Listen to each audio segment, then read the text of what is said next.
Teman Ria 897. Kata ini kiriman SMS yang ingin saya sempurnakan, yang dikirimkan kepada saya dengan kodnya Kelab KLUB. Jana berkongsi peristiwa. Kata Jana, apa khabar Kisi? Khabar baik, terima kasih Jana. Jana ingin ketengahkan peristiwa yang menakutkan, dan kisah ini berlaku setelah Jana pulang daripada rumah arwah nenek Tika itu.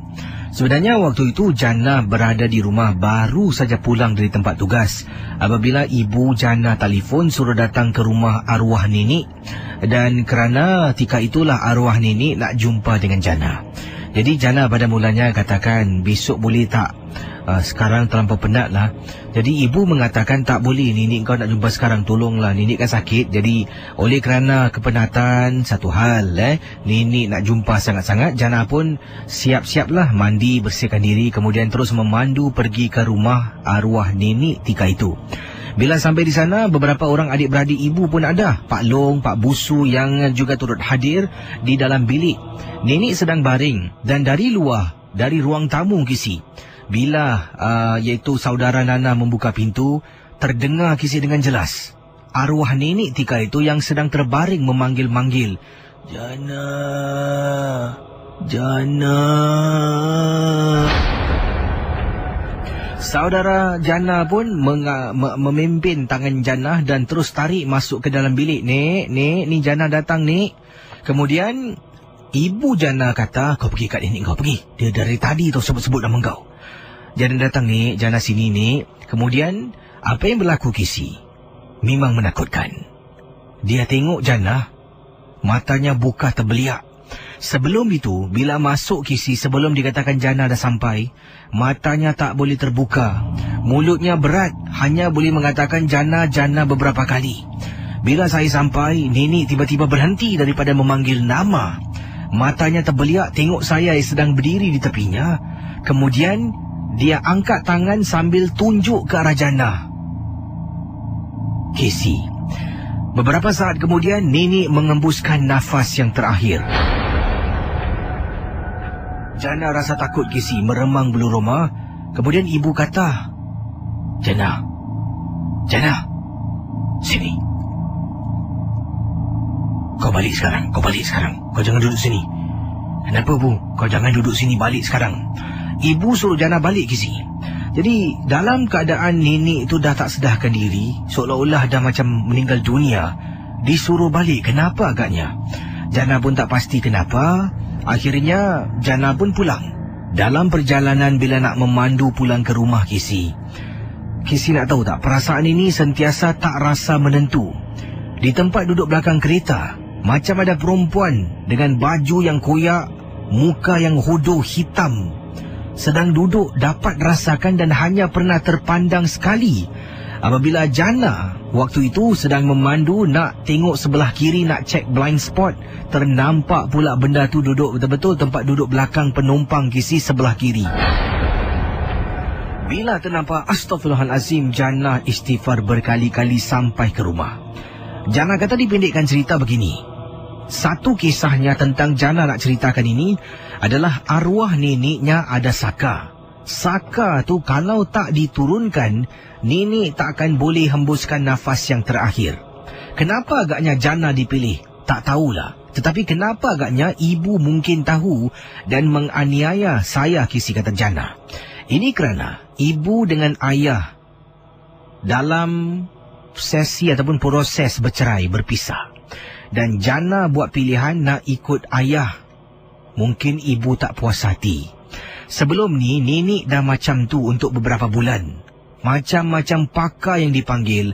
Dan nyata-nyata katanya, pakar semua mengatakan kalau saka tak diturunkan kepada orang yang dipilih, selagi itulah dia, arwah nenek akan jadi bangkai yang bernyawa. Jadi oleh kerana Jana ni dah buat pilihan nak ikut ayah, bila ibu dan ayah berpisah, ibu tak puas hati, Jana dipanggil sebagai pengganti diri untuk mengambil dan memelihara saka arwah nenek Jana. Kisi, nasib baiklah ayah Jana seorang yang bertanggungjawab. Bila dapat tahu tentang ini, terus Jana dibawa pergi ke Kelantan untuk berubat di sana. Walaupun jauh, tetapi memang berhasil, Casey. Gangguan itu tidak ada lagi, malah Jana dah hidup bahagia dengan ayah dan juga dengan adik-beradik yang lain. Terima kasih dan selamat tengah malam. Pendengar Ria 897, saya akan mulakan kisah yang pertama. Tetapi malam ini saya juga ingin berikan kejutan pada diri saya. Saya sebenarnya telah pun menerima sepucuk surat datangnya dari seorang pendengar. Dan sebenarnya surat ini belum saya membukanya. Saya belum buka surat ini dan tak tahu apakah isi kandungan cerita di sebalik surat ini. Tapi walau bagaimanapun, saya akan cuba ketengahkan pengalaman yang dikirimkan surat ini kepada saya. Dan saya nak cubalah ketengahkan sesuatu tanpa saya ketahui dalam rancangan Misteri Jam 12. Dan ingatlah saudara, apa jua yang saya bakal ketengahkan, anggaplah sebagai satu hiburan saja. Dan saya akan buka surat ini yang dimaksudkan. Dan sebelum itu, surat ini telah pun dikirimkan kepada saya melalui tangan, bukan melalui pos, bukan mungkin melalui seseorang, tapi melalui mungkin punya diri, seorang makcik. Saya agak lupa siapa namanya, tetapi telah pun saya terserempak tempoh hari dan hairan. Beliau seolah-olah tahu yang beliau ni akan jumpa saya. Macam dah rancang lah saya akan terserempak dengan beliau di salah sebuah kawasan ni. Dan bila jumpa saya, dia bertanya, adakah awak ni Casey, pengendali Misteri Jam 12? Saya kata, ya makcik. Alhamdulillah. Itu yang dia kata. Kemudian terus tangannya tu sebelah kanan seluk dalam handbagnya. Kemudian keluar sepucuk surat. Dia kata, ini untuk Casey baca dalam MJ12. Dan saya rasa pelik. Adakah makcik ni kemana saja dia pergi, dia bawa surat, ataupun memang seolah-olah dia tahu yang dia akan berjumpa dengan saya pada hari yang dimaksudkan. Jadi inilah surat dari seorang makcik yang saya lupa nak bertanya siapa namanya. Tapi saya akan mungkin namanya ada tertera dalam surat ini. Jadi saya akan cuba ketengahkan surat ini dalam rancangan Misteri Jam 12. Baik, sekejap ya.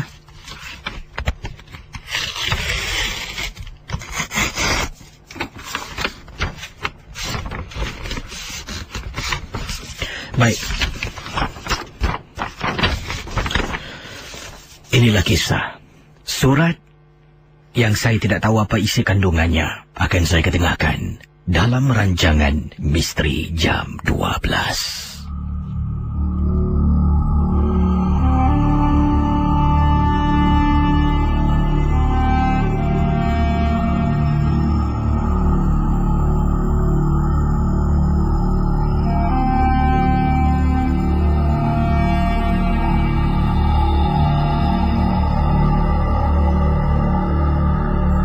Apa kabar, anak Casey?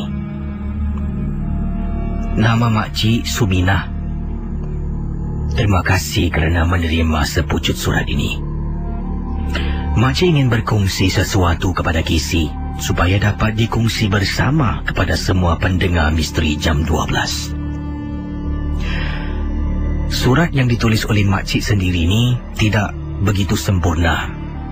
Sebab maklumlah, tulisan tidak begitu cantik. Tapi harap Casey dapat membacalah tulisan ini.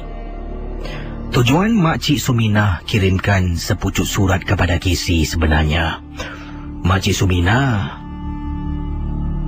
pernah satu ketika dahulu mengamalkan satu ilmu pemujaan saka.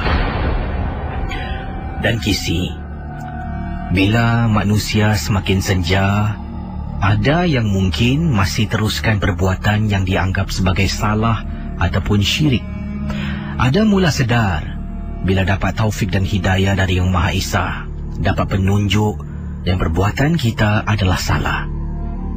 Makcik mungkin katanya salah seorang dari mereka yang tetap mengamalkan ilmu perubatan saka. Beberapa kali ingin menghentikan, tetapi perasaan naluri ini meluap-luap bila berhenti. Ada saja benda yang tak kena. Rasa tak sedap hati, badan mula sakit. Tapi bila teruskan upacara pemujaan saka ini, badan macam biasa.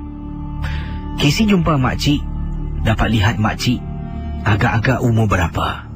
Secara peribadi saya rasa bila saya berjumpa dengan makcik itu, mungkin usianya lebih kurang pada Mungkin lewat 60 tahun, nak masuk 70.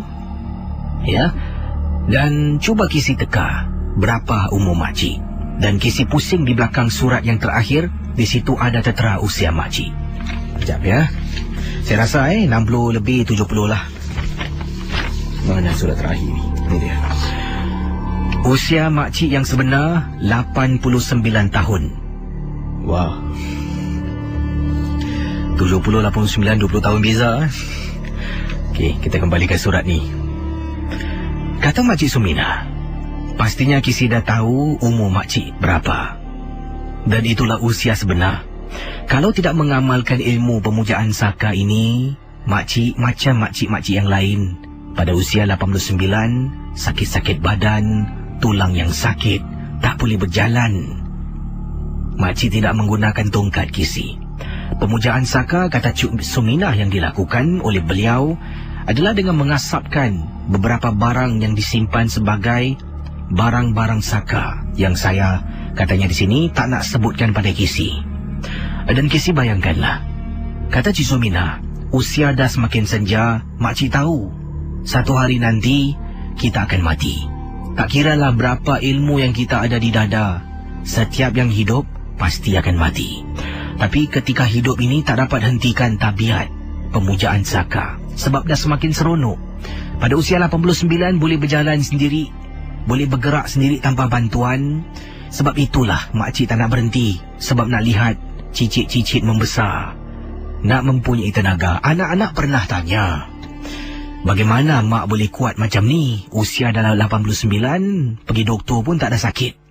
Tapi makcik hanya mengatakan, oh tak biasalah, makan benda-benda yang sihat, makan ulam. Mereka tak tahu sebalik ilmu saka yang saya miliki, Kisi. Jadi para pendengar Ria 897, kata Cik Sumina, satu hari makcik akan meninggal dunia. Ilmu saka ini akan diturunkan kepada anak, mungkin cucu-cucu yang disayangi. Tak sampai hati, Kisi. Saya tidak sampai hati untuk memberikan saka ini kepada mereka. Sebab itulah dirahsiakan sampai ke saat ini, kata Cik Sumina.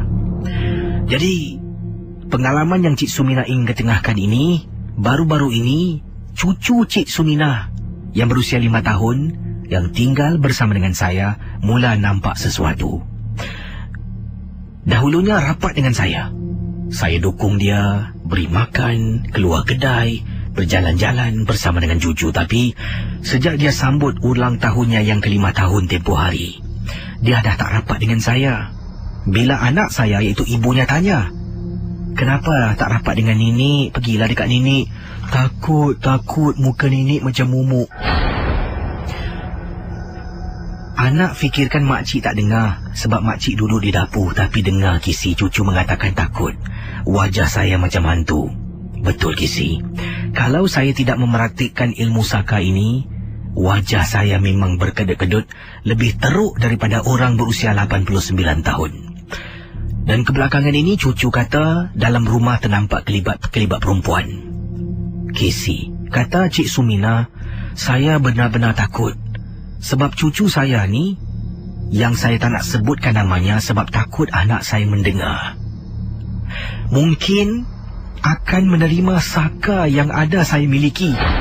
Dan saya tak sampai hati nak turunkan saka itu kepadanya, dan tak tahu bagaimana caranya. Saya berharaplah pendengar-pendengar dapat mendoakan cucu saya, semoga dilindungi oleh Allah dan malaikat-malaikatnya. Saya tahu perbuatan saya salah, tetapi saya tidak berdaya nak lakukan apa-apa. Cucu saya sekarang berjauhan dengan saya sedih. Tapi saya simpan. Kisi makan dalam dibuatnya. Tolonglah Kisi ketengahkan dalam rancangan Misteri Jam 12. Saya benar-benar bersyukur dapat berjumpa dengan Kisi tempoh hari. Mungkin takdir kita berjumpa, dan saya serahkan sepucuk surat tentang ilmu saka yang saya warisi dan tidak ingin cucu kesayangan miliki bila saya meninggal satu hari nanti. Yang ikhlas, dari Puan Sumina, peminat Misteri Jam 12. Saudara teman Ria 897, kisah daripada Cik Sumina kita. Dan terima kasih di atas kiriman sepucuk surat yang anda kirimkan. Walaupun tulisan anda ni, saya faham daripada tulisannya ini, daripada apa yang saya lihatlah. Kertas yang dikirimkan ni agak kecil. Ini kertasnya seolah-olah macam kertas nota, ambil nota, tapi tulisannya besar, supaya saya faham apa yang dituliskan oleh Puan Suminah kita. Terima kasih di atas masa anda luangkan untuk berkongsi keperitan hidup anda ini, dan pastinya anda tidak inginlah cucu kesayangan itu mewarisi saka anda. Yang baik, jumpalah mereka yang arif, yang pakar dalam bidang ini supaya dapat membantu anda. Dan kata beliau ni, kalau sekarang ini sedih sebab apa? Cucunya dah pun berjauhan lah. Kalau dulu rapat sangat. Sejak cucu menyambut ulang tahun yang ke-5, mula ada perasaan renggang di antara beliau dan cucunya. Saya baru perasan nama beliau Cik Suminah. Ini tadi saya duduk tadi saya tengok siapa nama makcik tadi Suminah. Yang ini kiriman daripada Mazwin. Ada je awak ni Kisi sekarang surat by hand pula. Awak bikin cerita ni buat saya panas darah lagi, geli hati tau Kisi. Apa saya bikin cerita memang betul-betul saya dapat surat ni. Katanya baru terperasan konon nama Cik Mina. Saya baru perasan sebenarnya namanya Cik Mina. Mustahil sepujuk surat dari orang misteri awak bawa buka dibaca direct. Bedek apa? Kena betul-betul. Terpulang lah. Saya katakan dah percaya. Ini kan hiburan. Siapa suruh percaya? Dia cakap siang-siang. Heran. Baik, memang betul sebenarnya surat tu saya terima daripada seorang pendengar. Dan kalau anda tanya, beberapa pendengar pun pernah kasih saya surat. Dan saya kalau kadang-kala dapat surat tu tak pernah saya baca. Kadang-kala bila sampai tempat tugas barulah ada masa saya buka koyak surat tu baru baca. Kadang-kala on the spot saya akan baca. Ada juga email yang saya baca terima ni on the spot lah untuk anda semua. Dan ada juga yang saya buat persiapan. Jadi tengoklah macam mana sebab saya ni suka tambahkan mood. Jadi bila saya tambah ke mood cerita ni seronok kan dengar. Jadi bila surat tu memang nak buka, tapi lebih seronok kalau saya buka surat tu dengan anda sekali. Saya beritahu anda situasi yang sebenar. Jadi anda dapat rasakan apa yang saya rasa. Sebab itulah awak dengar MJ12 setiap malam. Terima kasih kerana bertanya.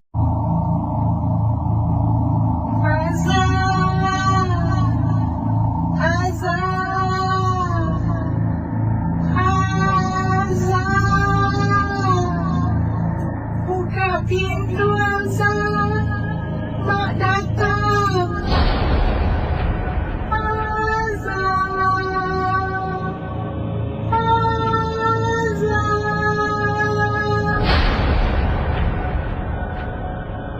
Para pendengar Misteri Jam 12. Itulah suara yang mengganggu seorang pendengar yang bernama Azza. Azza berkongsi pengalaman beliau yang berlaku agak lama dahulu pada tahun 2002. Kisah misteri ini berlaku di salah sebuah rumahnya di kawasan Tanglin Halt. Azza menceritakan, rumah saya di tingkat 1 Kisi. Setelah arwah ibu meninggal, saya sering diganggu. Antara gangguan yang saya kena adalah panggilan nama saya Azza pada malam-malam tertentu. Yang hairan saya seorang yang dengar.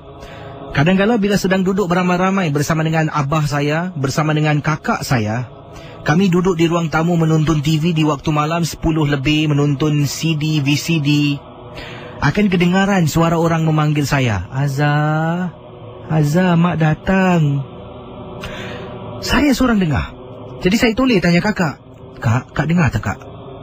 Abah saya terus toleh, Azza, jangan teguh. Abah dah cakap banyak kali, kalau dengar benda-benda macam tu kau seorang yang dengar, jangan teguh. Ingat, lain kali kalau dengar suara macam tu kau istighfar. Jadi semua tahu. Jadi sejak hari itu, kata Azza, setiap kali kalau kami beramai-ramai anak beranak Kisi dengan abah saya, dengan kakak saya, dan saya duduk di ruang tamu ke ataupun dalam rumah, tiba-tiba saya istighfar, kakak dan abah saya akan tahu yang saya mungkin ternampak ataupun terdengar sesuatu yang menakutkan. Saat itu saya sedang duduk bersama dengan kakak dengan abah saya di ruang tamu. Sambil kita duduk ni di meja makan, sambil kita berbual-bual, tiba-tiba sedang ketawa terbahak-bahak kerana abah saya buat lawak, terdengar suara Kisi. Seolah-olah sama macam suara arwah ibu saya. Azza, Azza. Astaghfirullahalazim. Terus abah dengan kakak saya berhenti. Berhenti daripada membuat lawak ketawa, abah saya memegang tangan saya dan dia membaca surah. Saya pejam mata sebab memang Kisi, bisikan suara memanggil-manggil nama saya Azza berkali-kali seolah-olah berada di telinga kiri saya. Dan Kisi, kata Azza, setelah beberapa tahun saya tinggal di rumah itu, akhirnya saya rasa bersyukur sebab saya pun dah berumah tangga dan tinggal di rumah yang lain. Tapi tak kali bila saya balik rumah tu, suara yang sama akan memanggil-manggil nama saya. Sampai ke saat ini, saya tak tahu apakah sebenarnya gangguan yang saya seorang saja yang alami. Terima kasih dan juga selamat tengah malam kepada Casey dan pendengar Misteri Jam 12. Kalau kamu belum mau mati, saya akan datang menjemputmu. Cik Junaida. Ya, Cik Junaida berkongsi pengalaman. Wah, cantik. Tulisan Cik Junaida ni. Beliau kata ini adalah peristiwa berlaku dalam rumahnya. Dan rumahnya di kawasan mana? Kita akan mulakan kisah dalam Misteri Jam 12. Kisah-kisah yang anda dengar merupakan Misteri Jam 12. Tidak ada sebarang bukti yang boleh mengesahkan kebenarannya.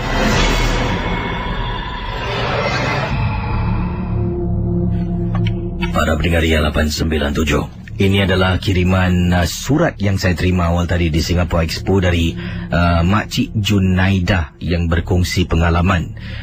Saya tinggal di salah sebuah rumah flat di kawasan yang diberi nama Jalan Bahar. Sebenarnya saya pun tak tahu Jalan Bahar tu ada rumah flat. Sampailah saya pergi trip ni, ada seorang pendengar yang tinggal di Jalan Bahar. Baru saya tahu Jalan Bahar pun ada rumah flat. Jadi kata Cik Junaida, Casey, sebut Jalan Bahar mesti ada orang yang terkejut. Memang itulah kawasan rumah saya. Dah lama juga saya tinggal rumah ni. Apa yang saya nak ceritakan adalah tentang arwah suami saya. Arwah suami saya adalah seorang perguruan silat. Dia bukan calang-calang orang, ada isinya. Isinya faham-faham sajalah Casey. Cincin yang dia simpan kesemuanya tak kosong. Keris-keris yang disimpan kesemuanya tidak kosong, ada berisi. Saya tak nak beritahu lebih lanjut tentang apa isi kandungannya. Tapi bila arwah suami nak meninggal dunia, dia nak menurunkan segala harta pusaka, iaitu cincin-cincinnya, keris-kerisnya kepada seseorang. Seseorang itu siapa? Cucu saya yang baru berusia 4 tahun.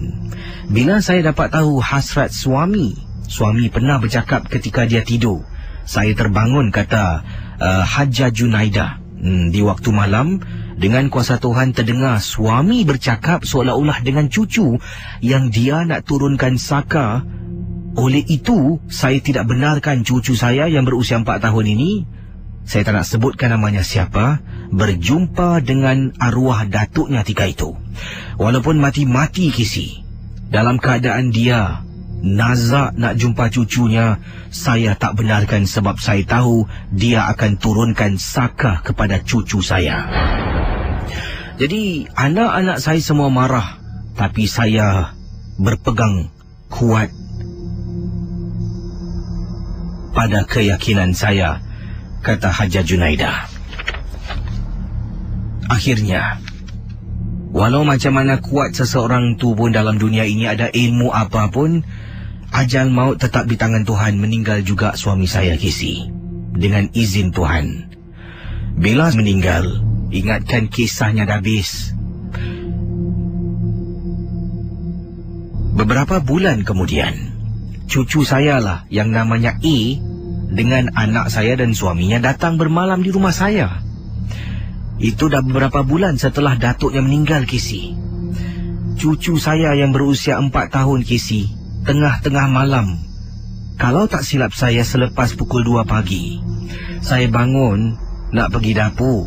Terperanjat nampak cucu saya sedang baring dalam bilik arwah datuknya yang tak ada orang pun berani nak tidur dalam bilik tu.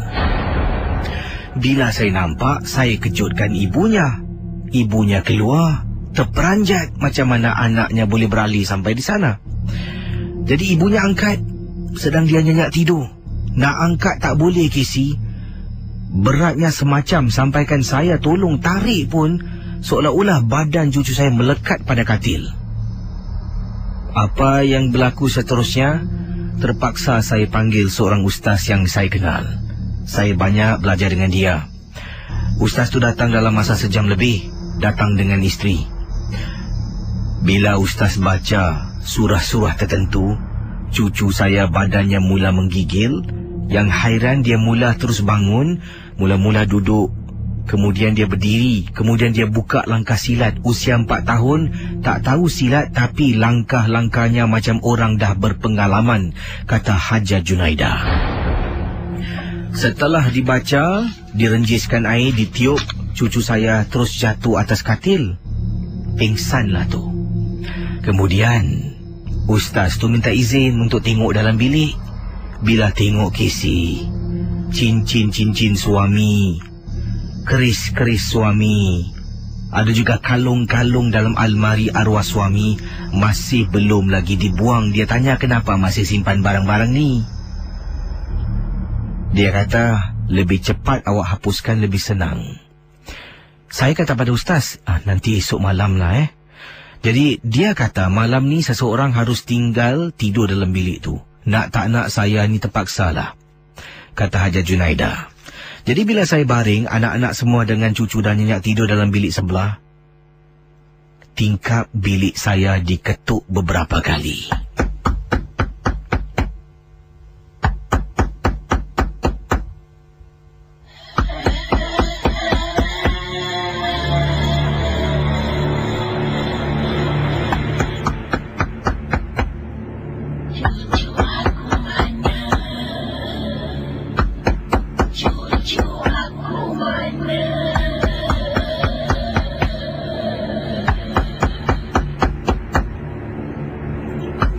Kata Haja Junaidah, saya dengar kisi suara suami saya. Tak nampak wajah, dengar suara suami, dengar orang ketuk tingkap rumah saya tingkat 9 kisi. Cucu aku mana? Tapi waktu tu saya sedang dalam tidur. Orang ketuk tingkap. Cucu aku mana? Cucu aku mana? Saya bangun, saya istighfar beberapa kali. Malam tu juga, kata Haja Junaidah, saya ambil cincin-cincin suami, barang-barang suami masuk dalam satu kotak. Saya keluar rumah senyap-senyap tanpa pengetahuan anak. Bila nak turun lift, takut kisi lift jam, saya patah balik turun tangga. Memang sah, nak turun tangga ada perempuan menangis di tepi tangga. Meremang bulu rumah, saya tak indahkan, saya turun. Mulut saya kumat kamit, istighfar dan baca apa yang saya tahu sampai dekat tingkat 1 kisi. Rumah tingkat 9 nak turun bawah tingkat 1, kata Haja Junaidah. Setengah jam baru sampai, berpeluh-peluh, sampaikan lutut saya sakit. Maklumlah orang tua kisi. Tapi dengan tekad saya berdoa, yakin pada Allah, kata Haja Junaidah. Akhirnya sampai tingkat 1 setengah jam kemudian. Bila turun di bawah, saya terus ke belakang rumah dekat tong sampah bin center. Nampak Mamat Banglah ni sedang duduk dengar radio. Saya panggil, bayar. Mamat Banglah ni datang. Kebetulan dalam baju ni ada juga saya simpan duit $5. Saya kasih dia, saya kata tolong buangkan boleh. Dia ambil barang tu, dia buang dalam tong sampah. Saya balik ke rumah. Gangguan henti. Itulah pengalaman saya. Kiriman surat yang saya terima di Singapore Expo dari Haja Junaidah. Itu dia kisah daripada nenek kita lah, boleh saya katakan sebab ada cucu ni. Nenek yang memang sayangkan cucu, dan nenek yang ada orang kata di Facebook lah, berani betul nenek ni. Biasalah, kalau dah sayangkan cucu, menghargai kehadiran cucu, apa pun akan disanggup dilakukan. Itulah pengorbanan. Bukan saja nenek kita, ibu kita pun banyak berkorban. Kadang-kadang ibu kita berkorban, kita pun tak tahu dia korban untuk kita. Jadi kadang-kadang tu perlulah kita duduk dan renungkanlah bersama. Banyak pengorbanan yang dilakukan oleh ibu dan ayah kita. Seperti kisah daripada ni lah. Jadi cucunya berusia 4 tahun tu mati-mati. Dia takkan kasih jumpa arwah suaminya walaupun dalam keadaan nazak kata nak jumpa lah. Jadi dalam keadaan nazak ni selalunya kalau manusia tengok macam kesian kita ada rasa simpati lah, kesian. Kenapa tak boleh kasih tengok, kesian ni. Mungkin agaknya itu permainan jin lah. Jin tahu manusia ada emosi, dia main dengan emosi. Jadi dengan kesian, bawa lah cucu datang, dia turunkan saka. Tak apa-apa cucu tu ada saka yang tak diingini, diwarisi lah. Macam gitu saja. Ini adalah kisah berkenaan datangnya daripada seorang pendengar yang berasal dari Malaysia dan mempunyai keluarga, sanak saudara yang duduk di Singapura. Kisah ini dikirimkan oleh Juliana yang menetap di seberang tambak di negeri Johor. Dan katanya di sini pengalaman yang menyeramkan ini berlaku apabila saya menyambut seorang tetamu yang datang ke rumah saya, saudara saya yang baru saja berumah tangga, baru mendirikan maligai. Kata Juliana, biasalah Kisi, kalau orang yang baru berkahwin berumah tangga ni, mereka akan ada satu acara yang panggil sujud menyujud. Kunjungi rumah-rumah makcik-pakcik, sanak saudara yang lain untuk mengucapkan terima kasih kerana datang bergotong royong membantu mengendalikan majlis persandingan. Jadi, dua pasangan suami isteri yang baru berumah tangga datang ke rumah saya. Lebih kurang seminggu selepas mereka diijab kabulkan, kata Juliana. Sebenarnya saya tidak tahu, khususnya tidak begitu kenal dengan pasangan isteri kepada anak saudara saya, kata Juliana. Mereka sampai di rumah saya sekitar 10 lebih malam. Untuk pengetahuan Kisi, saya tinggal di salah sebuah perkampungan yang dikenali sebagai Segamat. Rumah saya rumah kampung. Rumah kampung Kisi. Bukanlah jenis yang bawa berkolong, tapi rumah kampung biasa. Memang saya suka duduk di rumah yang macam ni. Diteruskan kisah Juliana. Bila saya terima panggilan daripada pengantin baru yang nak datang ke rumah saya ni, saya, kata Kak Juliana, suami, ibu saya dan 2 orang anak memang tak sabar menantikan. Sebenarnya saya dengan pengantin ni, khususnya anak saudara saya yang lelaki ni memang rapat sangat. Masih dia kecil, rumah inilah yang dia tinggal. Duduk di rumah ini sampailah usianya 5 tahun. Dia dibesarkan di Singapura sampailah berumah tangga. Jadi bila dia datang tu seolah-olah mengembalikan kenangan-kenangan dululah. Pada mulanya kata nak datang sebelah petang, tapi oleh kerana mungkin ada masalah-masalah tertentu, mereka sampai 10 malam. Bila sampai di rumah saya dah nampak kenderaan, saya dengan suami pun keluar. Mereka akan bermalam di rumah saya selama 2 hari 1 malam dan akan pulang selepas itu ke Singapura. Nak berbulan madu, kata beliau. Jadi Kisi, bila saya nampak kenderaan masuk, saya dah tahu dah ni mesti anak saudara saya. Saya pun keluar dengan suami. Nampak mereka pandulah masuk ke dalam. Saya lambai-lambai berhentikan kenderaan betul-betul depan rumah saya, kata Juliana. Apa yang berlaku?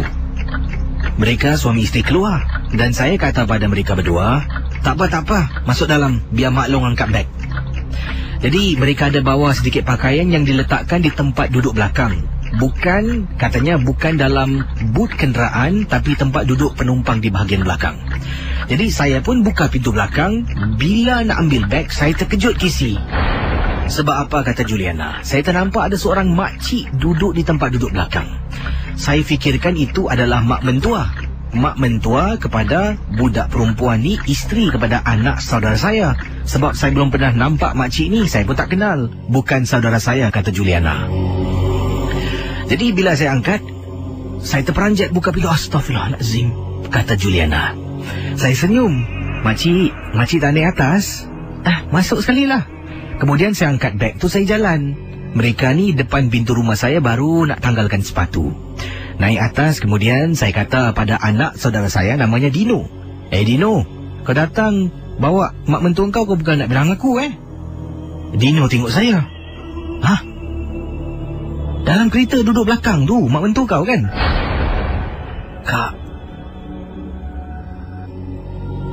Saya datang dengan isteri, Kak. Mana ada mak mentua? Kakak betul. Kisi, saya tengok balik tenung tempat duduk belakang memang tak ada orang. Meremang belur rumah Kisi. Kata Juliana, saya rasa tak sedap hati. Malam tu gangguan terus. Saya dengan suami sedang tidur, dengar bunyi orang cakar-cakar tingkap bilik saya. Saya kejutkan suami, bang, bangun bang. Apalah? Bang dengar tak bang bunyi apa tu bang? Awak ni jangan meripik lah, malam-malam hari sunyi gini. Tidur je lah. Satu malam, kata Juliana, saya tak boleh tidur, Kisi. Sekarang ini saya dah kenal dengan isteri anak saudara saya, kata Juliana. Saya dah kenal keluarganya, saya dah kenal adik-beradiknya yang lain. Barulah saya dapat tahu, malam tersebut wanita tua yang saya nampak tu adalah nenek saudara kepada isteri anak saudara saya. Untuk pengetahuan Kisi, dari berita yang dapat saya kumpul, nenek saudara pada isteri anak saudara saya ni dah meninggal dunia. Dia ada turunkan saka kepada budak ni. Setelah kejadian itu, mereka berbulan madu. Bila balik ke Singapura, macam-macam gangguan. Berita yang saya dengar, budak ni diobatkan dari segi perubatan tradisional Islam untuk mengeluarkan saka yang diturunkan. Mungkin penumpang wanita tua yang saya nampak duduk di belakang adalah saka yang mengikuri mereka dari Singapura ke Segamat, Johor Bahru. Itu dia kisah yang pertama, pendengar Misteri Jam 12, kisah yang disampaikan oleh Juliana. Penduduk pendengar dari seberang tambak mempunyai saudara di Singapura, pengalaman. Ya, tak tahulah sebenarnya apa yang dia nampak, tapi mengikut penjelasan Juliana, mungkin saka yang dimiliki, diturunkan kepada isteri, kepada anak saudaranya. Pendengar Ria 897, seperti saya katakan kepada anda awal tadi, kenapa agaknya Rohana memberitahu kenapa beliau diganggu. Inilah kisah dan sebabnya.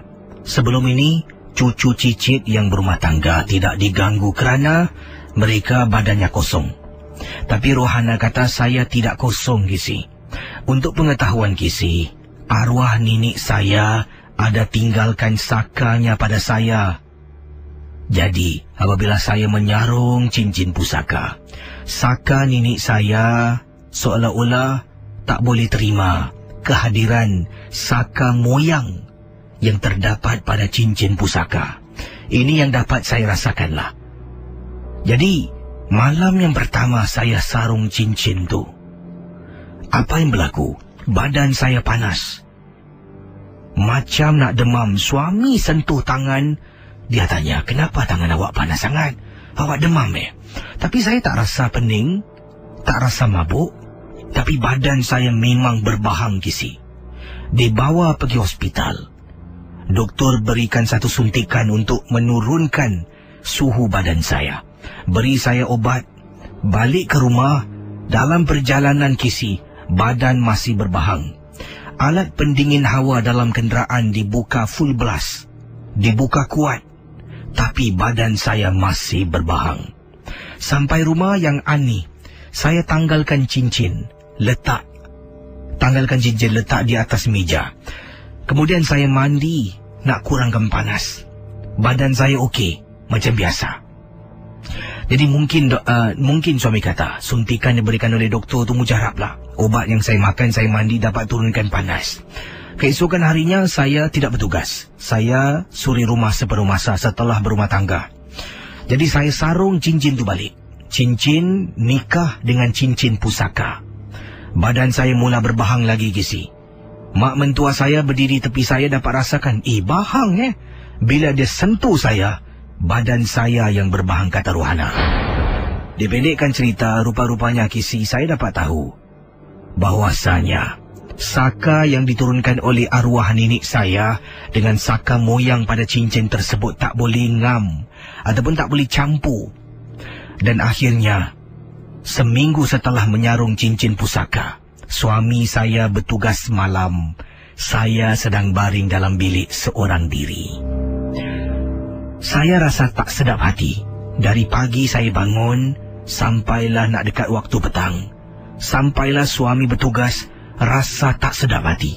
Berkali-kali beritahu suami, bang, abang jangan kerja malam ni boleh tak? Ana rasa tak sedap lah bang. Ana, abang dah seminggu cuti bang. Cuti kahwin seminggu. Abang kena pergi kerja lah. Tak apa, apa-apa mak dengan bapak kan ada. Minta tolong dorang Suami keluar. Pukul 10 malam masuk kerja. Saya masuk bilik. Rasa hati tak sedap sangat. Akhirnya saya terlelap. Sepertiga malam kata Rohana. Saya terbangun.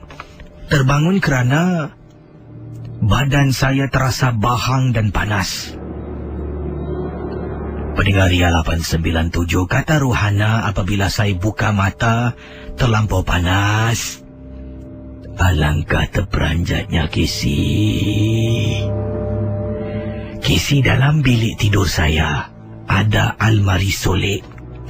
Almari solek betul-betul di sebelah kanan saya. Saya tengok cermin almari solek, nampak refleksi katil dan bawah katil. Bawah katil ternampak macam bungkusan pocong sedang baring Kisi.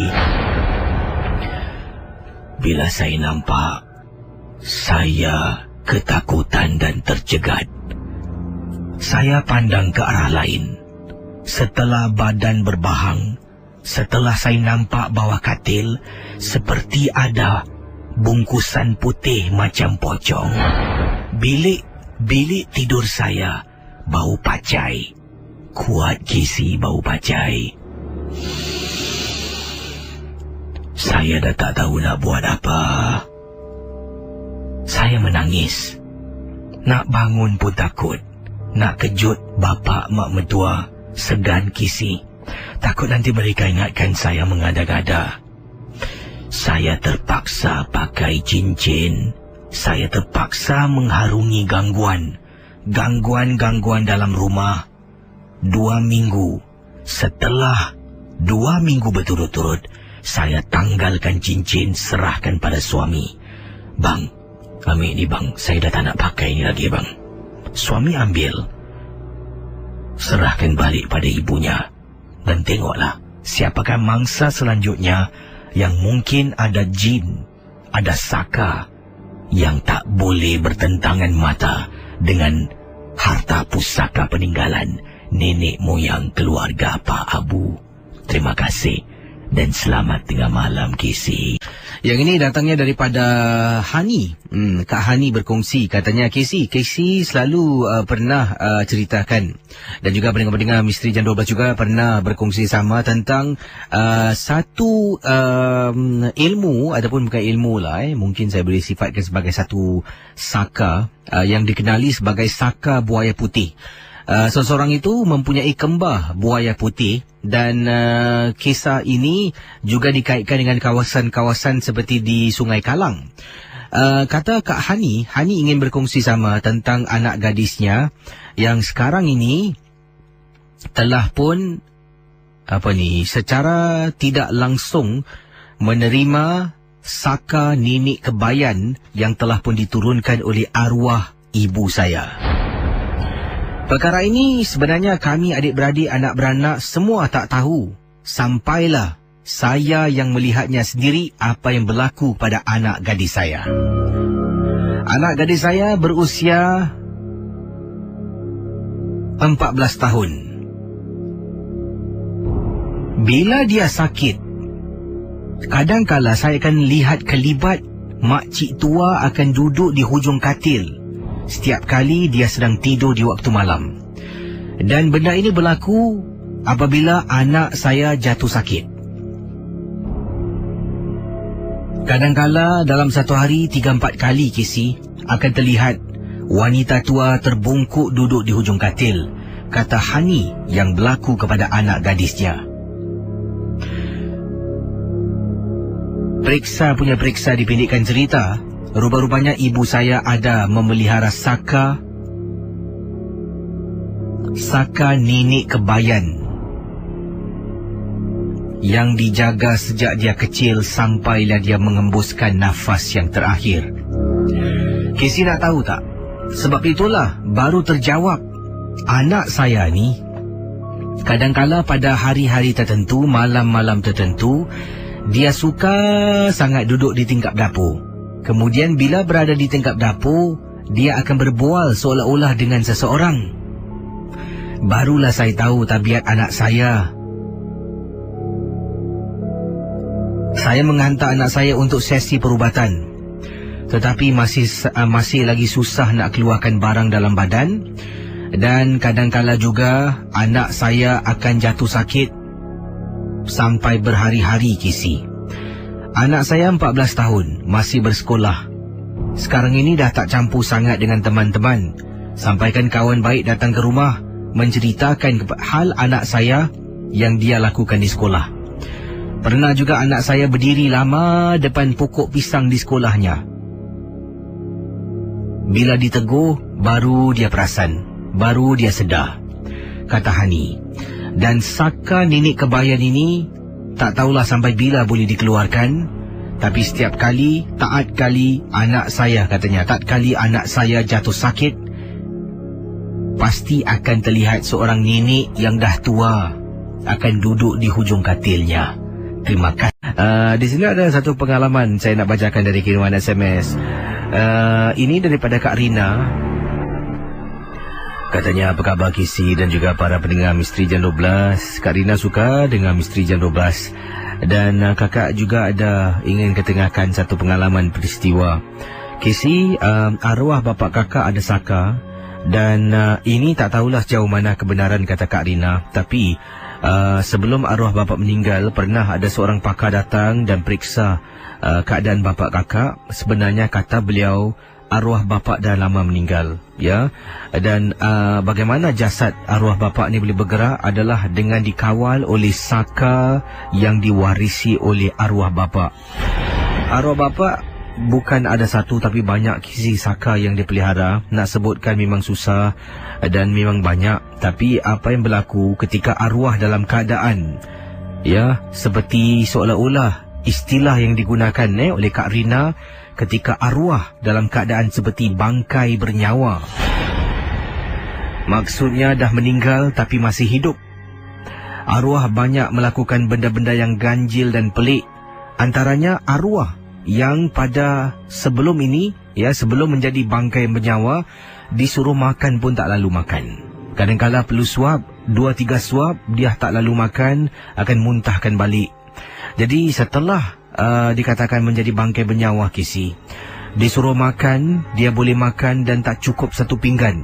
Dia akan makan pelahap-lahapnya. Pernah juga beberapa kali apabila kakak sedang nyenyak tidur, kakak dengar bunyi periuk. Orang angkat periuk, alihkan periuk, pinggan jatuh pecah. Kakak dengan suami bangun pergi ke dapur, ternampak arwah bapa sedang duduk menyangkung, sedang ratah daging mentah yang diambil dari peti ais. Dan kata Kak Rina, bila arwah bapa meninggal dengan bantuan pakar ini, ya, akhirnya dia meninggal mengembuskan nafas yang terakhir. Dan dikatakan pada kakak dengan suami supaya berhati-hati.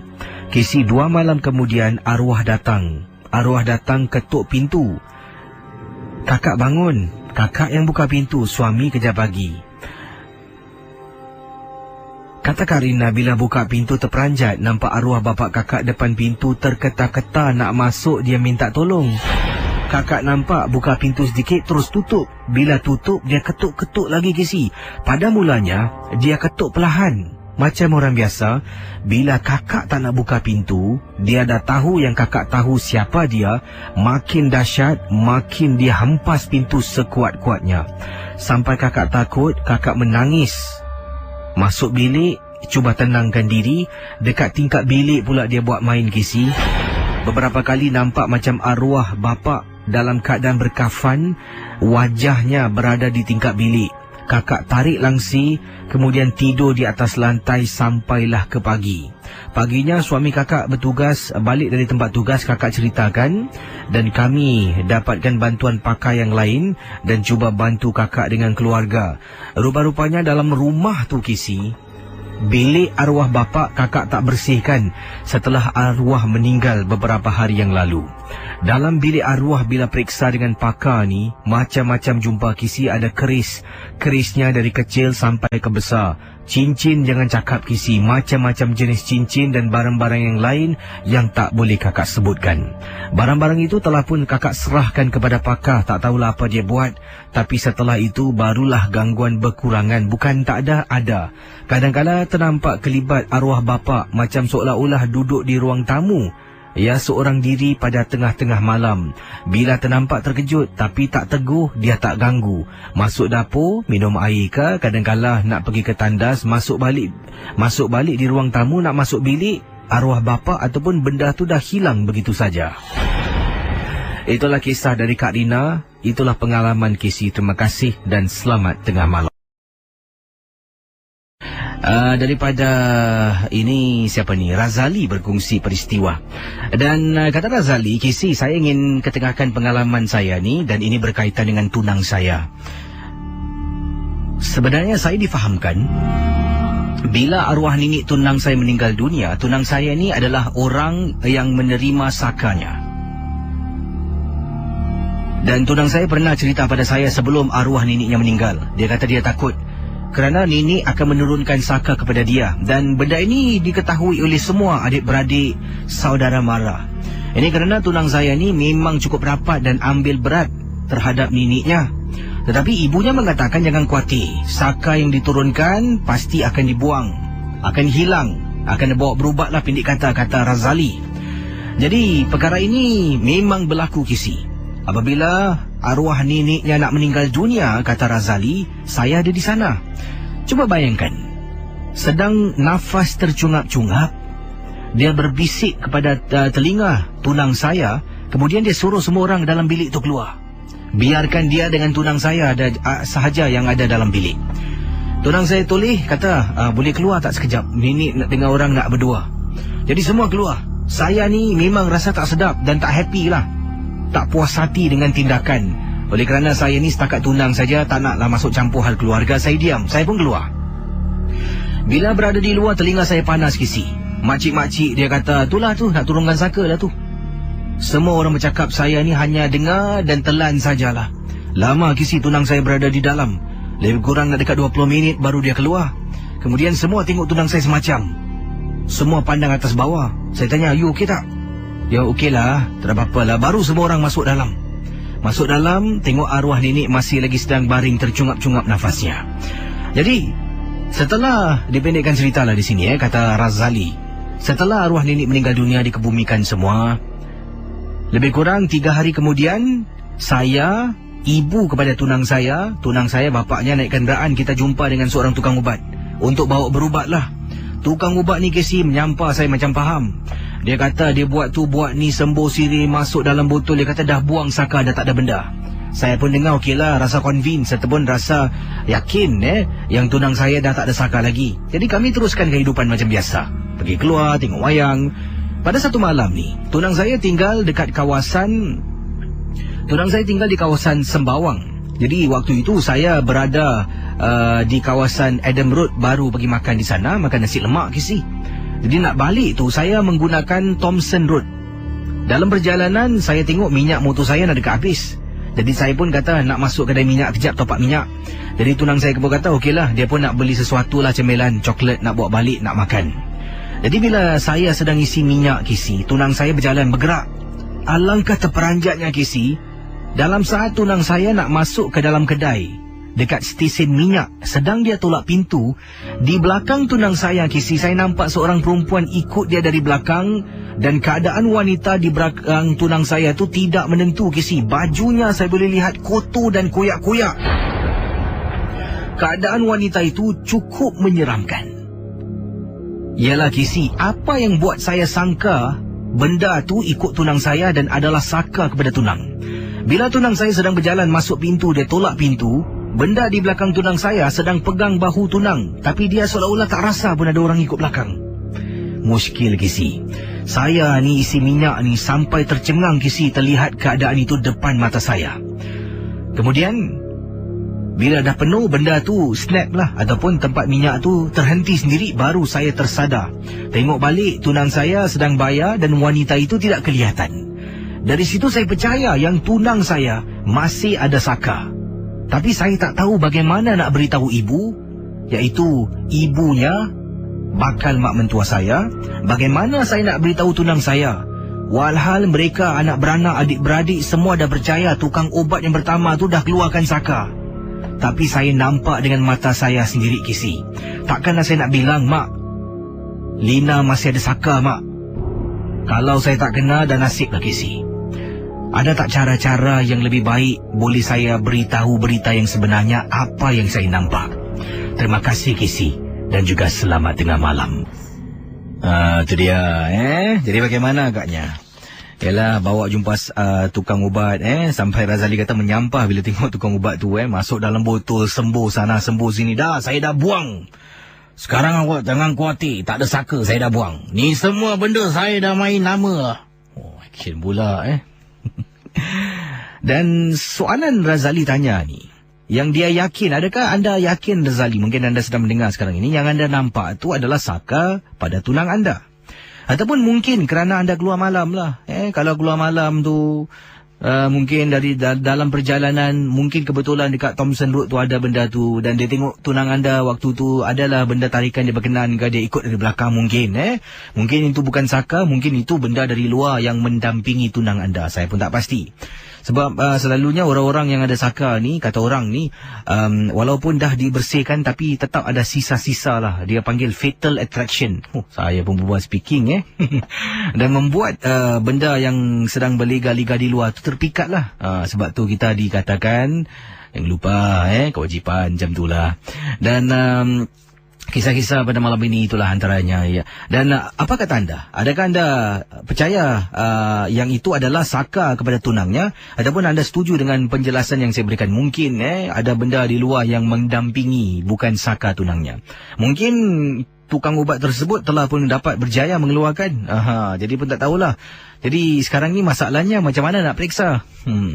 Kalau betul itu saka ataupun makhluk dampingan lah, boleh saya gunakan istilahnya.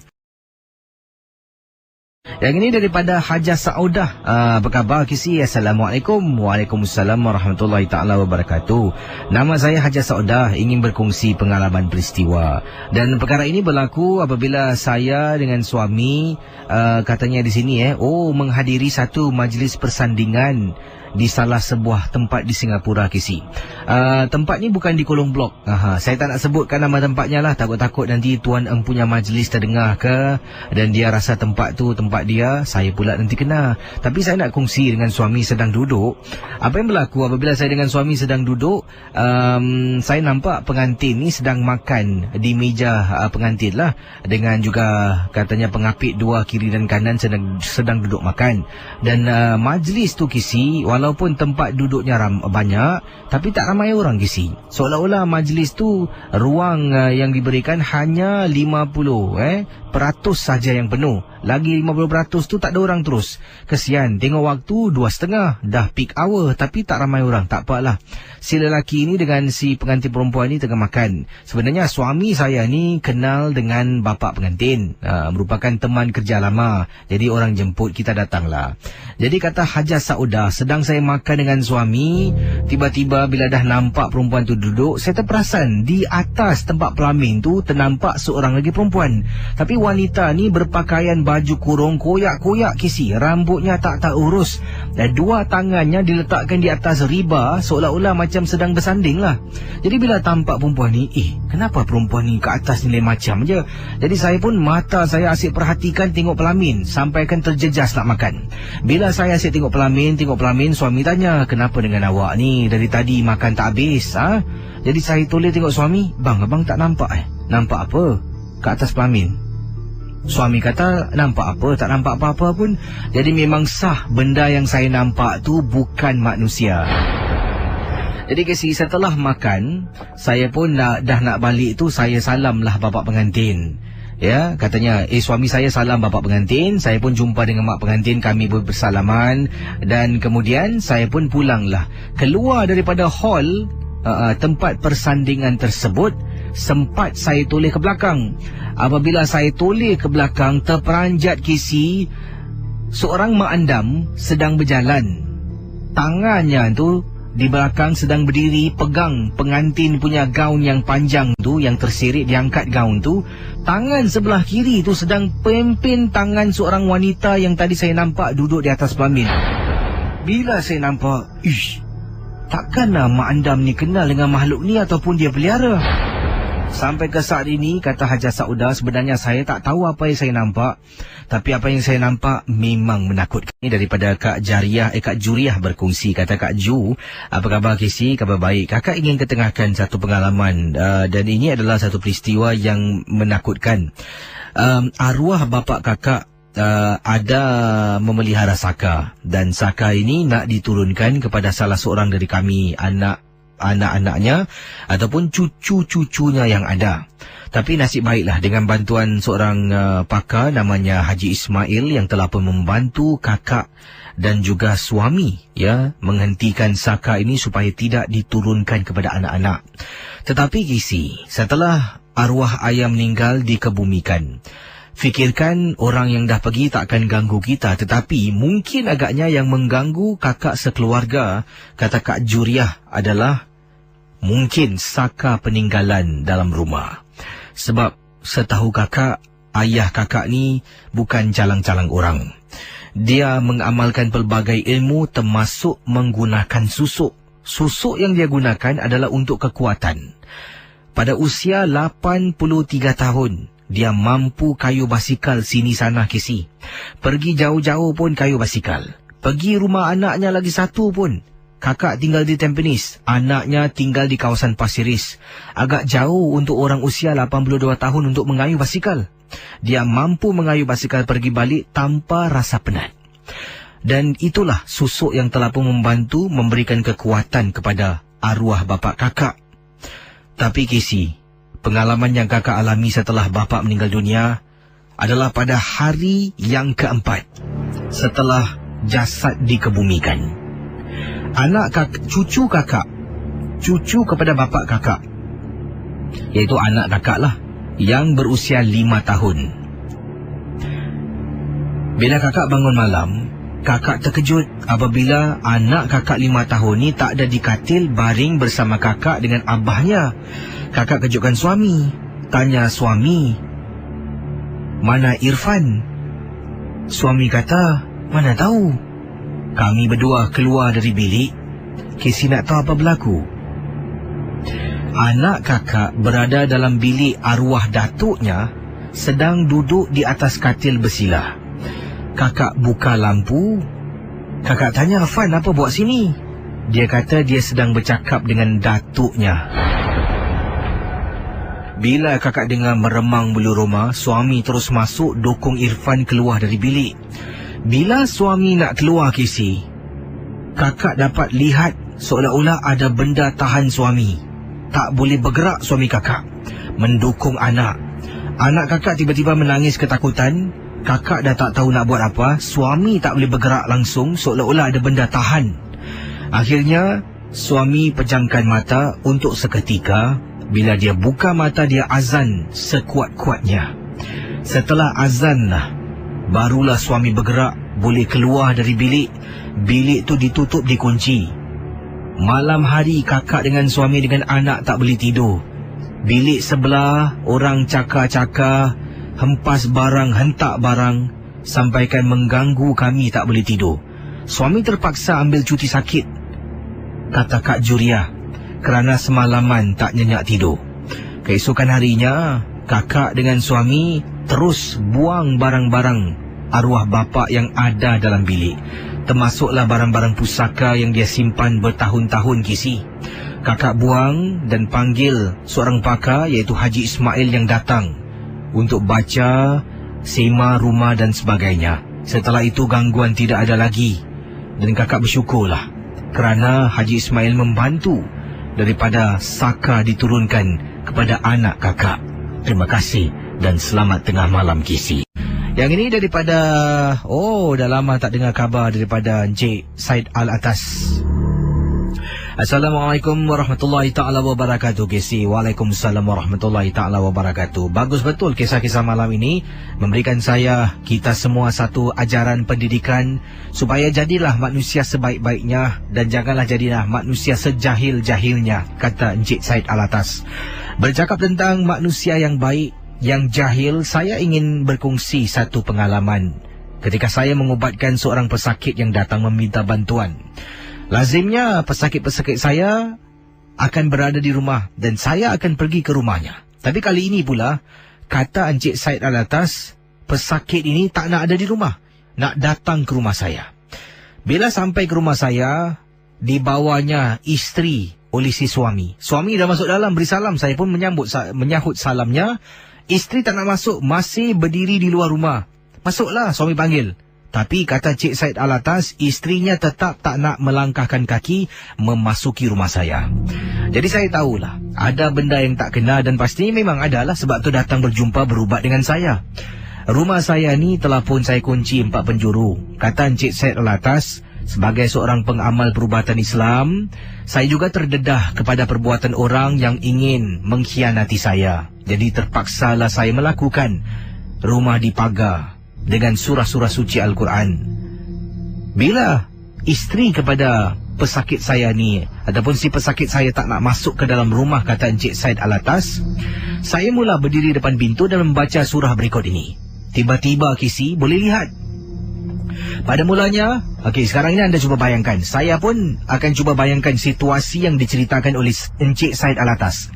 Pada mulanya, isterinya berdiri tegak depan pintu rumah Encik Said Alatas. Suami dah masuk dalam. Suami panggil masuk, isteri tak nak masuk. Berdiri lama depan pintu. Cik Said Alatas tahulah ada sesuatu ni mengganggu isteri, menghalang isterinya. Cik Said Alatas katanya, saya berdiri depan pintu, saya membaca beberapa surah.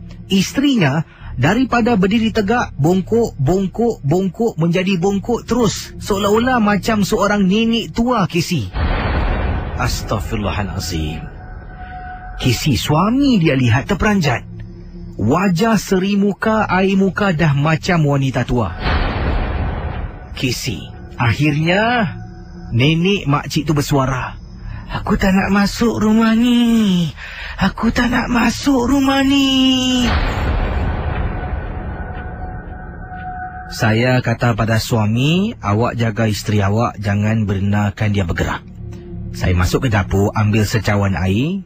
Sambil berjalan saya baca, saya renjis ke muka makcik ataupun pesakit saya. Terus dia pingsan. Suami mengangkat isteri masuk ke dalam rumah. Saya baca dan baca. Dipendekkan cerita, alhamdulillah dengan bantuan, dengan izinnya, saya dapat membantu wanita yang dikatakan ada gangguan. Dan ini sebenarnya adalah saka yang diturunkan. Diturunkan bukan dari ibunya, diturunkan oleh neneknya kepada beliau, cucu yang disayangi. Terima kasih dan selamat tengah malam. Testing 1, 2, 3, 4. Okey, para pendengar yang 897 FM, KC sekarang ini akan keluar ke konti dan akan membaca pengalaman-pengalaman misteri yang tak dapat dilupakan. Dan ingat, setiap kisah yang diketengahkan hanya satu hiburan, tidak ada sesiapa yang boleh mengesahkan kebenarannya. Jangan mudah kita percaya, jangan kita terikut-ikut dengan apa yang akan saya ketengahkan dalam rancangan Misteri Jam 12. Saya sekarang ini dalam perjalanan nak pergi ke luar konti dan harap-harap semua dalam keadaan yang baik-baik. Sekejap biar saya set sound system ni sikit, jadi bunyinya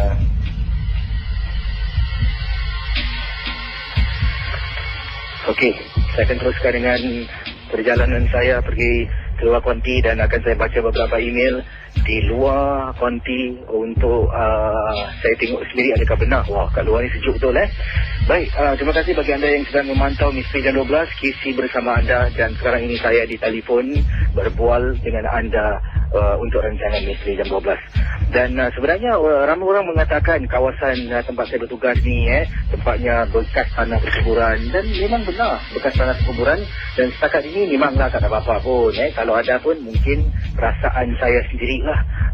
Biasalah kita cerita-cerita mistik ni kan. Tapi apapun ingatlah, jangan mudah kita percaya, jangan kita terikut-ikut saudara dengan apa yang saya kedengarkan dalam rancangan Misteri Jam 12. Ingat, semua yang anda dengar hanyalah 100% satu hiburan saja. Okey. Sekarang ini saya hampir-hampir nak dekat sampai di luar Mediacorp dan akan cari tempat yang sesuai untuk sampaikan kisah anda. Di luar sini nampaknya dah berhenti hujan Alamak, baru semangat nak berkongsi pengalaman sebab hujan. Tak apa, saya akan pergi ke satu sudut ni di mana tempatnya memang cukup gelap dan saya akan berdiri sana seorang diri untuk berkongsi pengalaman. Baiklah, Assalamualaikum warahmatullahi taala wabarakatuh. Pengalaman berikut ini yang saya terima datangnya daripada Rosita, berkongsi kisah yang tak dapat dilupakan. Katanya di sini apakah Lisi dan juga pendengar Misteri Jam 12, Kak Rosita ingin berkongsi satu peristiwa pengalaman yang menakutkan. Kakak pernah pergi ke Kampung Wak Hassan. Kebetulan tadi makcik tadi ada ceritakan tentang Kampung Wak Hassan. Bila berada di Kampung Wak Hassan, kakak dengan suami ke sana sebenarnya memancing. Dan bila sampai di sana, kami sampai selepas waktu asar, kira-kira 5 lebih petang. Kami pun memasang joran, memasang khemah dan mula memancing. Bila waktu maghrib, suami tak kasih kakak keluar, suruh duduk dalam khemah. Jadi kakak langsung tidak keluar dari khemah.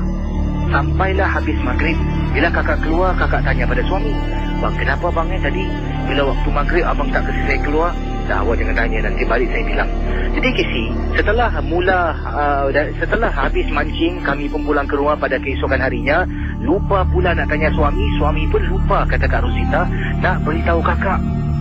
Sebenarnya, apakah tujuan suami suruh kakak masuk dalam khemah pada waktu maghrib? Jadi para pendengar Ria 897 FM, bayangkan, last beberapa bulan kami pergi memancing lagi. Wah, seram betul Tepi saya ni ada pohon besar sangat. Tiba-tiba pohon ni ada macam satu tali terjuntai, macam tali Spiderman itu. Macam itulah. Tak apa. Okey, kata Kak Rosita, apabila beliau sekarang ini 2 bulan seterusnya pergi memancing di tempat yang sama, dan kali ini sama juga. Suami kata nanti waktu maghrib awak suruh dalam khemah jangan keluar Jadi kata Kak Rosita, kakak berdegil. Suami sedang berada di depan Kisi, betul-betul tepi pantai, sedang memancing. Kakak Kisi dengan perlahan-lahan keluar dari khemah, tidak beritahu suami. Bila kakak keluar dari khemah, kakak berdiri dan lihat di belakang khemah, tengok perlahan-lahan tak nampak apa-apa. Kakak toleh, suami sedang seronok memancing seorang diri waktu maghrib Kisi. Jadi apa yang berlaku, kata Kak Rosita, tiba-tiba kakak dengar orang panggil nama. Rosita, aku ke atas. Bila kakak tengok Kisi depan kakak, ada sebatang pohon yang besar Kisi. Bila tengok atas, macam ada perempuan sedang duduk bergayung Kisi. Benda tu seolah-olah sedang berbual dengan kakak. Bila nampak saja kakak pergi, "Abang!" Suami kakak pusing. "Astaghfirullahalazim, saya suruh awak duduk dalam, jangan keluar." Kakak masuk dalam. Suami terus masuk dalam khemah dengan kakak. Dan terus kakak kena gangguan. Casey nak tahu tak kenapa suami suruh kakak duduk dalam khemah? Kata Kak Rosita, untuk pengetahuan Casey, kakak ni ada saka. Saka ini telah pun diturunkan oleh nenek moyang kepada kakak. Kakak dalam proses perubatan. Jadi suami tak benarkan kakak keluar, katanya di Kampung Wak Hassan pada waktu maghrib. Benda ini akan berleluasa. Bila nampak kakak, dia akan suka sebab kakak membawa saka dalam badan, bukan kosong isi. Benda tu seolah-olah bermain dengan kakak. Bila pulang, dia ikut balik. Sepanjang perjalanan, suami dengan kakak dapat rasakan ada benda ikut dari belakang. Kakak dengan suami terpaksa batalkan niat untuk pulang terus ke rumah. Dan kata Kak Rosita, sejak itulah kakak dah tak lagi pancing di sana, dan kakak tak berani setelah terkena gangguan di Kampung Wak Hassan. Wah, itulah kisah yang dikirimkan oleh Kak Rosita dalam rancangan Misteri Jam 12. Para pendengar Ria 897 FM, Pada tengah malam ini saya Casey akan ketengahkan mungkin satu topik yang setelah pun saya tanyakan awal tadi di Facebook tentang Saka. Teman-teman Misteri Jam 12, saya akan mulakan dengan apakah sebenarnya Saka? Dan ada kiriman email yang saya terima daripada seorang pendengar berkongsi tentang Saka. Baiklah, saya akan teruskan dengan kisah ataupun sebenarnya apa itu Saka. Mengikut daripada beberapa laman web yang saya baca, beberapa orang yang telah pun saya berujuk tentang hal Saka. Rata-rata secara kesimpulan, Saka itu merupakan satu ilmu turun-temurun datangnya dari nenek moyang. Mungkin dari nenek moyang kita diturunkan kepada nenek kita, diturunkan kepada ibu, kemudian diturunkan kepada kita. Cara diturunkan Saka ini berbagi kepada beberapa cara. Satu, cara yang disedari. Anda selaku empunya badan sedar yang anda bakal menerima Saka. Mungkin dalam satu upacara tertentu. Mungkin upacara-upacara penyerahan Saka ini dilakukan dalam rumah, di luar rumah. Yang selanjutnya, cara yang tidak disedari. Cara ini adalah dengan sentuhan.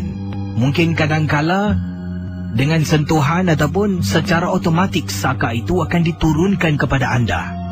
Itulah antara perkara yang saya bertanya pada mereka dan terbaca di beberapa laman, di beberapa blog di internet. Saka boleh diturunkan secara paksa ataupun secara yang diizinkan. Bila Saka duduk dalam badan seseorang itu, dikatakan orang itu akan mempunyai satu kelebihan.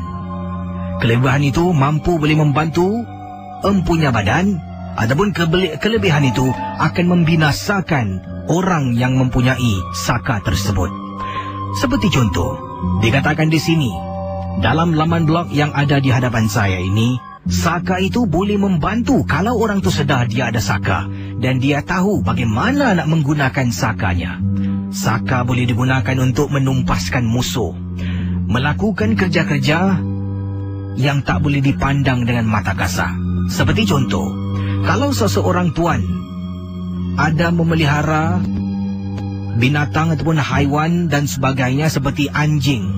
Anjing itu disuruh jaga rumah. Bila ada perompak, bila ada mereka yang tak dibenarkan masuk, malah anjing akan bertindak menyerang si perompak tersebut. Begitu dengan Saka. Tujuannya menjaga tuan. Tujuannya juga adalah untuk membinasakan musuh-musuh yang ditunjuk oleh tuannya. Sama seperti anjing yang saya katakan awal tadi. Anjing harus diberi makan. Dan pernah anda dengar kisah-kisah di berita, di internet, di YouTube, di mana anjing makan tuan tak boleh dikawal. Begitu juga dengan Saka. Bezanya, anjing adalah sejenis binatang yang boleh kita lihat dengan mata kasar, tetapi bukan Saka.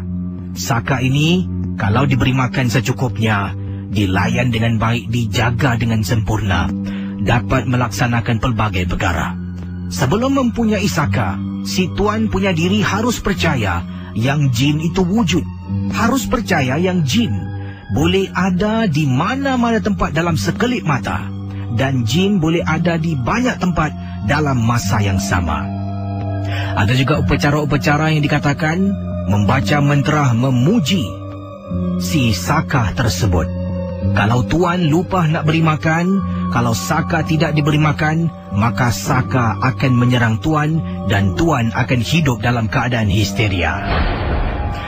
Itu kepada tuan yang tahu dia ada Saka. Bagaimana pula pada mereka yang tak tahu dia ada Saka?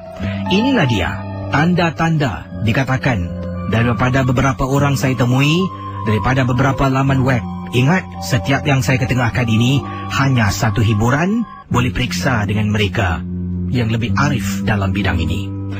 Di waktu tidur, kalau anda mempunyai Saka, setiap malam kalau anda tidur resah gelisah, anda akan sentiasa berjaga malam, terbangun malam dalam keadaan ketakutan.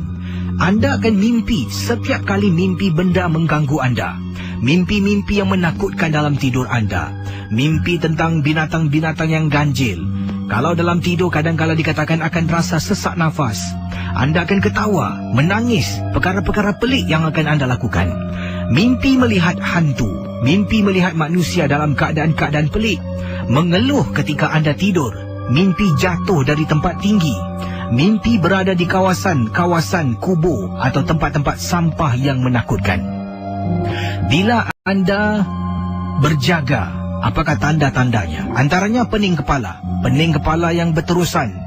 Ada saja pada waktu-waktu tertentu, mungkin dikatakan di sini dari maghrib sampai ke subuh, malam aja pening. Setiap malam pening, dah jumpa doktor, bagai ubat anda makan. Katanya di sini, keadaan pening migrain anda tidak hilang. Anda selalu letih, malas untuk melakukan ibadah, malas untuk berhadapan dengan kewajipan anda. Anda pula, fikiran kusut, tidak boleh berfikir, sentiasa marah dengan ahli keluarga, mungkin dengan isteri, dengan anak-anak, dan kesurupan, kemurungan. Itulah antara dikatakan badan anda mempunyai saka dan tidak anda ketahui. Sejauh mana kebenarannya, saudara? Para pendengar Ria 897 FM. Soalan yang mudah, bagaimana saka boleh dihindari? Ada pendengar yang bertanya. Ada juga cara-cara teknik-teknik perubatan yang dipanggil ruqyah, boleh dikenakan kepada si pemilik saka. Tapi teknik ini boleh tanya mereka yang lebih arif. Kalau ingin dibincangkan untuk rancangan 2 jam ini memang tidak mencukupi. Sedikit sebanyak anda tahu sebenarnya apa itu saka. Di sini ada contoh dari majalah yang saya miliki. Kalau seseorang itu mempunyai saka, para pendengar Ria 897, dan saka itu tidak diketahui si punya badan yang dia ada saka, kadangkala benda tu akan ikut ke mana saja dia pergi. Kadangkala dia rasakan dia ni diawasi oleh sesuatu. Hati-hatilah, mungkin itu saka.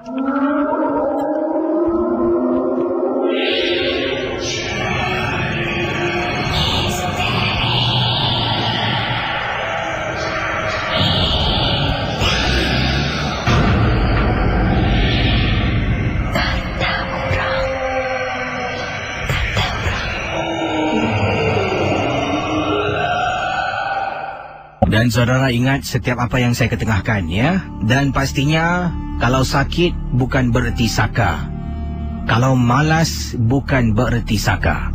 Ada juga kaitan yang lebih dalam yang harus kita pelajari, ketahui, dan memang tidak sesuai saya ketengahkan dalam Misteri Jam 12. Memang ada di antara anda mempunyai penyakit pening kepala dan sebagainya. Itu bukan bermakna seseorang itu ada saka. Benda ini berterusan, berlarutan untuk sekian-sekian waktu, dengan juga perbuatan-perbuatan yang lain. Baiklah, kita kembali pada kisah saka, kiriman email yang saya terima dari seorang pendengar. Katanya, salam Kisi, tolonglah ketengahkan kisah saya yang ingin saya ketengahkan. Nama saya Malisa Alba, seorang pendengar dari seberang tambak, berasal dari Johor Bahru. Kisah ini berlaku kepada datuk saya. Untuk pengetahuan Kisi, sama ada betul atau tidak, saya tidak pasti. Tapi ramai adik-beradik mama saya kata, keluarga kami mempunyai saka. Untuk pengetahuan Kisi juga, saya masih mempunyai moyang. Moyang saya masih lagi kuat. Dan ramai saudara boleh, katanya, saudara mamah belah mama saya ini mempunyai saka, mengikut kiriman email dari Melissa. Pada 2 tahun lepas, nenek saya pernah mengalami sakit yang sangat kuat, atau lebih digelar sebagai sakit tenat, sampai pergerakan nenek saya terbatas. Tak dapat bergerak, macam dikatakan dalam keadaan nazak pun ada. Dipendekkan cerita, 2 minggu selepas itu nenek sihat macam biasa. Sebelum ini, nenek tidak berupaya untuk bergerak. Kemudian nenek moyang dan adik-beradik nenek pergi ke Melaka atas urusan harta keluarga mereka. Maka secara otomatik datuk saya tinggal seorang di rumah. Datuk saya hanya tinggal bersama dengan nenek ketika itu. Bila nenek balik kampung di Melaka, tinggallah datuk keseorangan. Pada suatu maghrib, datuk selesai mengerjakan solat di surau dan pulang ke rumah macam biasa. Datuk pun berehat dan baring di atas sofa. Dalam beberapa minit selepas itu, katanya di sini, datuk ternampak seolah-olah Kisi ada bayang-bayang di dapur datang ke arah datuk saya. Kemudian datuk moyang saya dengan, katanya nampak datuk saya nampak moyang saya dengan rambut yang sangat panjang. Padahal masa tu Kisi, moyang saya berambut pendek. Melintas depan datuk saya. Betul-betul sebelah datuk itulah benda tu berjalan sampai ke depan. Kemudian jelmaan itu senyum ke arah datuk saya. Datuk yang sudah faham akan jelmaan yang kami panggil Saka itu cuma teruskan pura-pura tidur. Maka jelmaan itu pun hilang di balik pintu. Sedangkan waktu yang diceritakan pengalaman ini berlaku, moyang keluarga berada di Melaka, begitu jauh, tapi datuk boleh terlihat moyang dalam rumah. Keesokannya saya dan mama datang ke rumah datuk dan beliau menceritakan pada kami. Kami hanya diam membisu. Rumah itu seakan ada penghuninya. Casey, saya ada terdengar bahawa Saka akan diturunkan mengikut turun-temurun. Mereka iaitu saudara ada berkata yang ingin turun kepada anak sulung.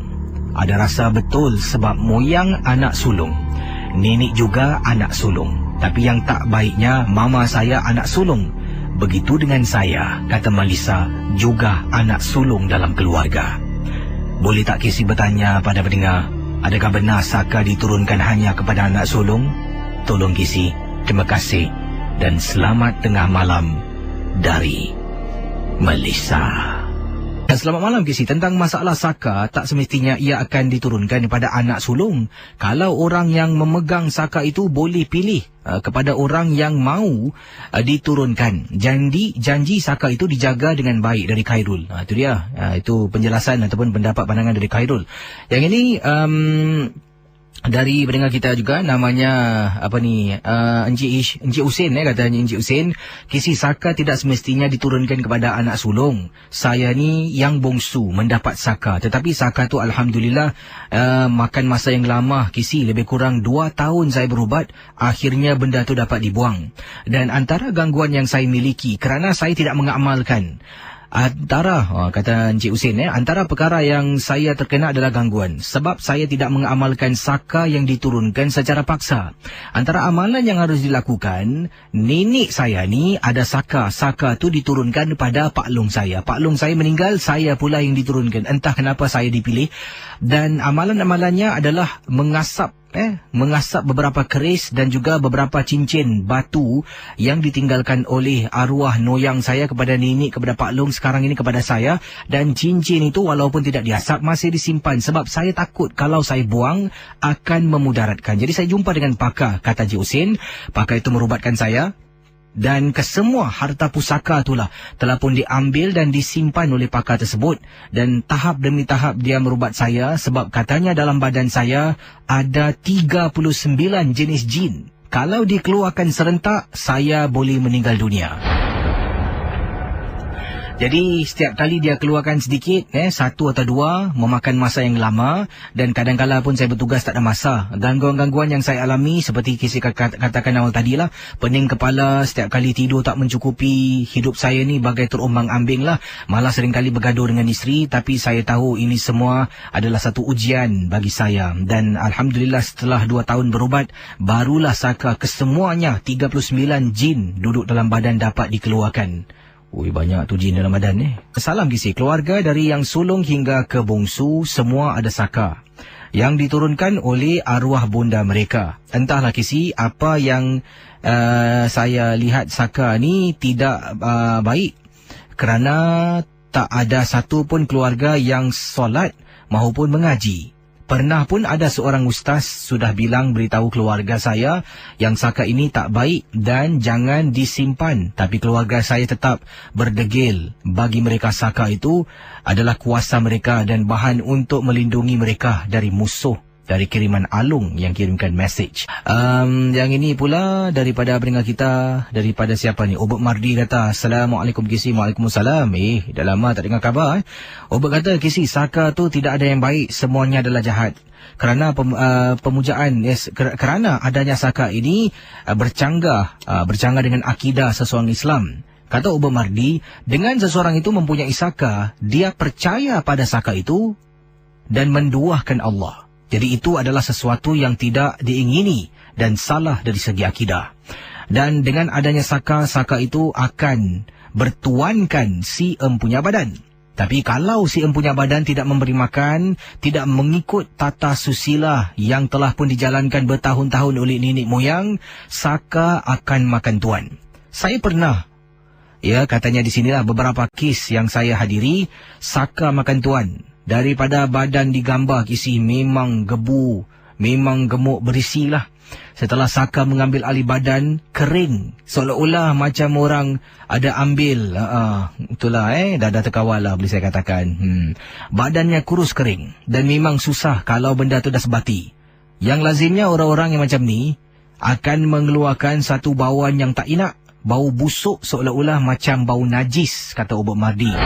Jadi janganlah kita bermain dengan Saka. Sekarang memang senang. Kita megah, mewah. Orang semua sukalah tunduk dan sentiasa cari kita untuk dapatkan solusi. Tapi akhirnya bila kita nak mati, dah tak larat nak mengadakan upacara-upacara tertentu, benda tu akan makan tuan. Terima kasih Ubud Mardi.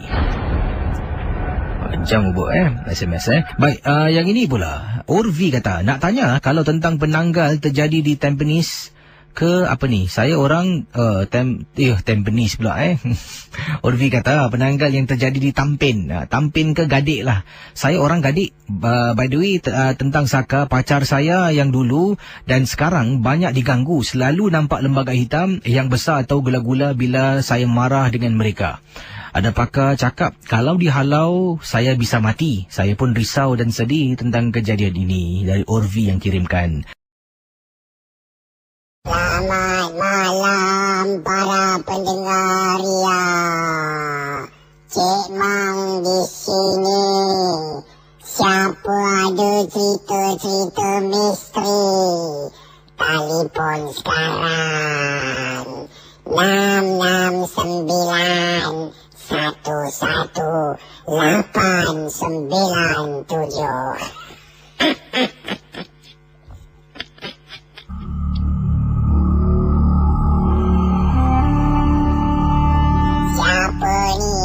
Hello, selamat malam.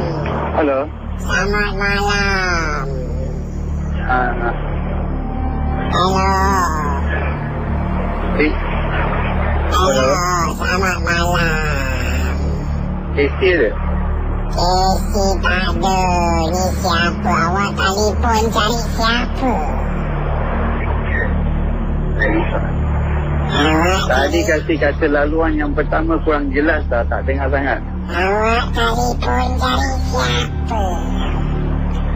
Nak cerita seram? Silakan.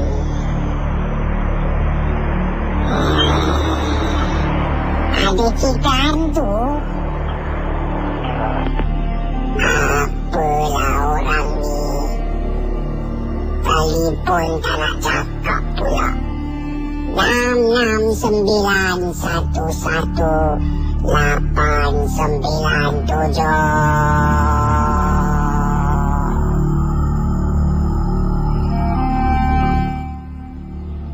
Hello. Assalamualaikum. Waalaikumsalam. Siapa ni? Bang. Khabar baik. Siapa cakap ni? Ella daripada Awakyo. Ella ada cerita hantu, Ella. Okey, ada. Ni. Tapi seram-seram Kejap. Nanti Cik Mang matikan mikrofon Cik Mang. Cik Mang tak nak dengar, takut Ella cerita Okey. Silakan cerita Ella. Boleh? Boleh. Okey, ni Ella dulu punya kampung. Ella tinggal di Negeri Sembilan. Hello? Okey, Ella punya kampung tu ada Cik Pon. Lepas tu Ella ke dapur. Ella nak buang air kecil. Dan Ella terdengar. Apa lagi, Ella kalang kabut dah. Ella masuk dalam. Dah, itu je. Terima kasih. Okay, Assalamualaikum. Jaga diri, Cik Mang. Bye. Cik Mang nak baca email. Apa khabar Casey? Casey tak ada. Casey nanti turun agaknya dia tengah baring dekat atas. Nama saya Encik Muhammad Noor. Saya ada cerita seram, Casey.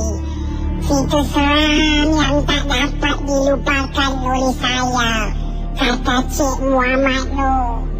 Perkara ini berlaku, Casey, 2 tahun yang lalu apabila saya berada dalam rumah. Casey, mak saya baru meninggal dunia. Bila mak saya meninggal dunia, anak-anak dengan isteri semua takut. Sebab mak saya ni ada pelihara hantu dalam rumah. Casey, bayangkanlah, setiap hari Khamis malam Jumaat, mak saya akan asap rumah dengan kemenyan dan tempat bara. Mak saya akan kadang-kadang asap rumah dengan lada kering. Itu satu upacara yang dilakukan oleh mak saya. Katanya di sini memberi makan kepada hantu jin dalam rumah. Casey, bila mak saya meninggal dunia, isteri dengan anak-anak semua takut. Sebab apa, Casey? Kata orang, kalau orang yang ada ilmu saka meninggal dunia, ilmu saka tidak akan ikut dia masuk ke dalam lubang kubur. Dan hantu saka. Selamat malam. Hari ni Casey sakit. Tadi dia datang, lepas tu dia cakap dia nak rehat. Cik Mang suruh tidur dekat sofa, lepas tu dia naik atas. Cik Mang minta maaf lah banyak-banyak. Betul seram. Bukan senang nak buat misteri jam 12 ni. Jangan marah-marah, Cik Mang. Cik Mang cuba, okey? Casey, turunlah cepat sikit. Tak tahan ni. Okey, para pendengar misteri jam 12. Kalau ada kisah seram, boleh telefon Cik Mang. Mang, dah balik. Takut Cik Mang terkejut. Casey! Casey dah datang lah! Wah, Casey! Aduh. Alhamdulillah, Casey dia balik. Baik, para pendengar yang 897. Saya mohon maaf kalau mungkin malam ini suara saya kurang sihat ataupun saya tersekat-sekat baca kiriman email SMS. Saya akan cuba yang terbaik. Dan terima kasih pada Cik Mang Warrior kerana sudi menjaga konti awal 2 jam yang pertama awal tadi bila saya beristirahat di atas. Dan terima kasih pada Cik Mang. Terima kasih Casey nak turun lah Cik Mang. Terima kasih banyak-banyak pada Casey. Alhamdulillah Casey. Casey batuk sakit sian. Tak adalah Cik Mang. Takkanlah Casey tak ada hati perut Casey pun manusia juga. Kesian tengok Cik Mang sorang-sorang. Saya turun lah. Jadi Cik Mang balik sekarang. Dah pukul berapa ni? Terima kasih Cik Mang. Baik Cik Mang. Takut